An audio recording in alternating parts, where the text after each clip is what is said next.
Remember that time I said I'll be back with episode 2 review within 24 hours? Yeah, I hope you didn't take that seriously.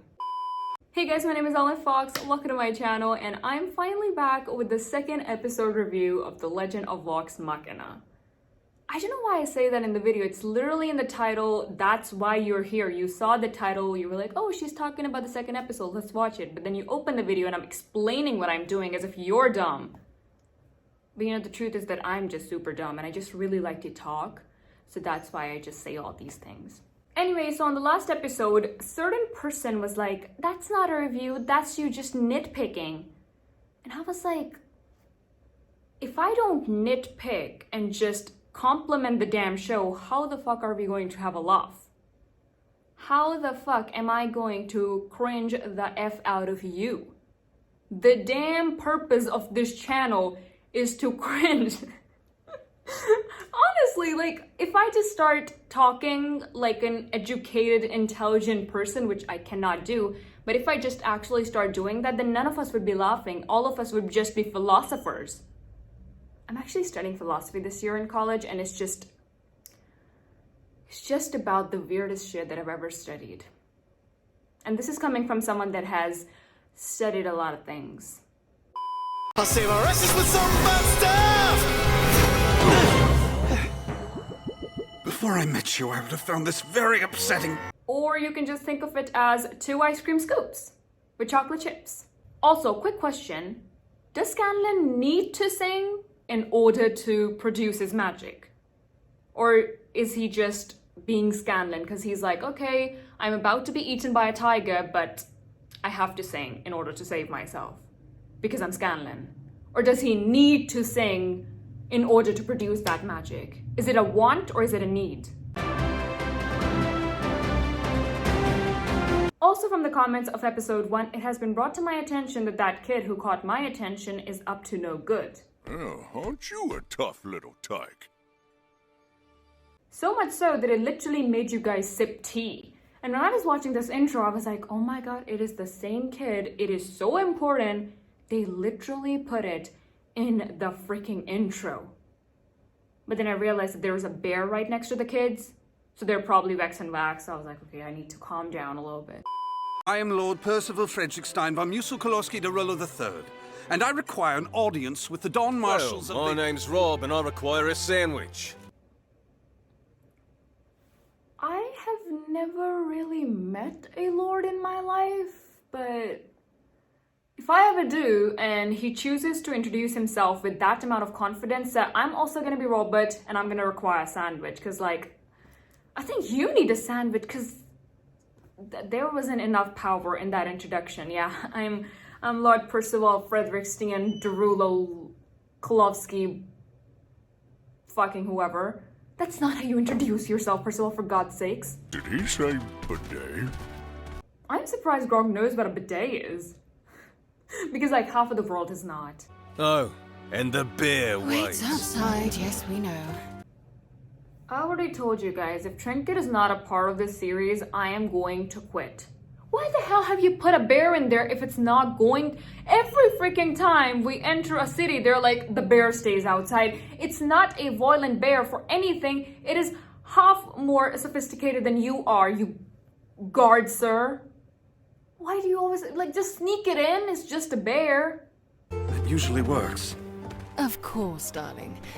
Is it weird that I have a crush on Percy, but then sometimes Percy reminds me of my brother? Man, it's been a long time since somebody carried me. It'll be so fun to have a Grog, because, like, the only people who offer to carry me are either too weak to carry me or have a bad back. With my expertise in statecraft, I can negotiate terms All that due will... respect, we saw your statecraft back at the gate.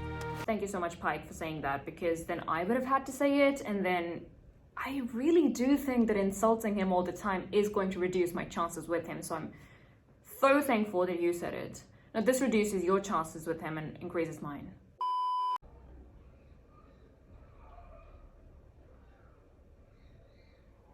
What the fuck is going on out there?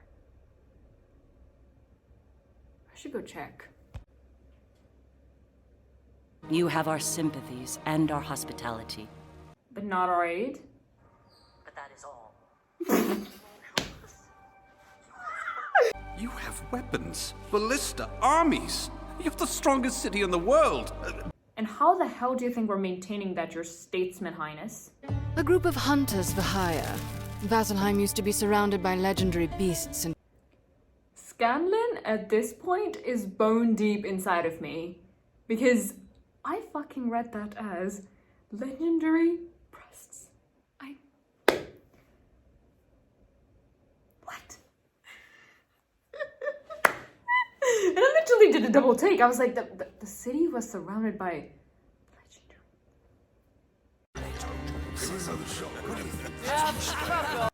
Oh my god, they hunted Pennywise. You know what we need to do? The Legend of Vox Machina Smash or Pass edition. Let's go. Smash. Pass. Because something tells me that he's gonna want to start with a 5-sum and I do not have the mental abilities to keep up with that. Pass, because that is a literal child in just a big body. Smash. Pass, solely because I was expecting Silas to show up.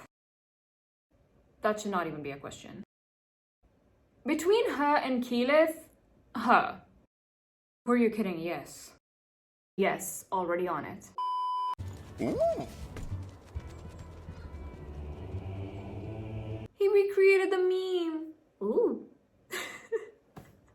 And because I'm expecting that it is Silas who's calling him, you would expect Silas to like use a bat. But then he was like, no. This is Grog. To lure him in, we need a butterfly. like money. So clever. You know, if Percy had tried this to get into the city instead of using the Lord card, it might have actually worked. I don't think he knows how beautiful he is. Somebody needs to tell him how beautiful he is. Smash.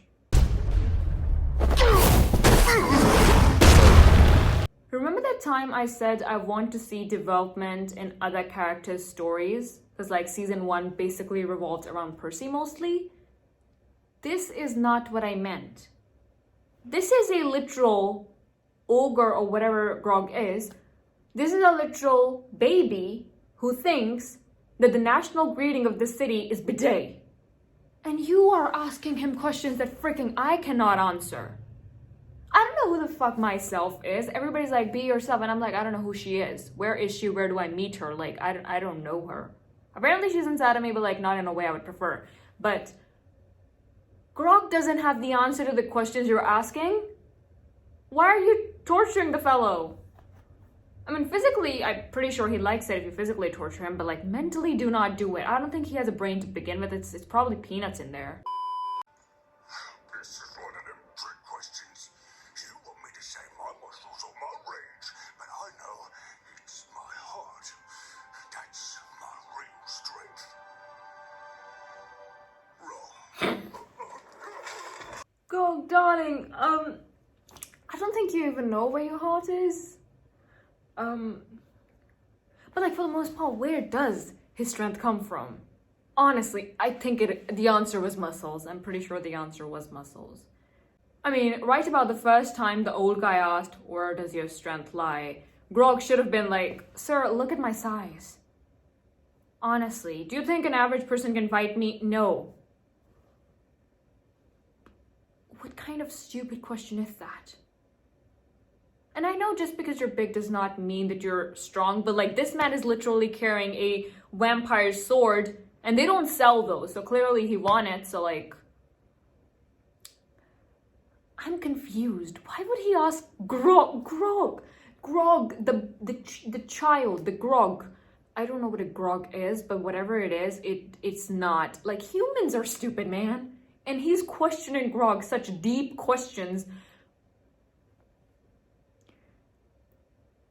Grog and I are on the same mental level, so I think that's why I'm so stressed about this whole thing. Step 1, find the vestiges. Find Grog? Step 2, Find Grog? kill some dragons. Step 3, Find Grog. Profit? How about step 1? We get a fucking drink. Oh, thank God Grog found them.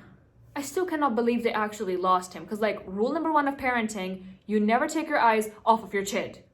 Your child, your kid, whatever.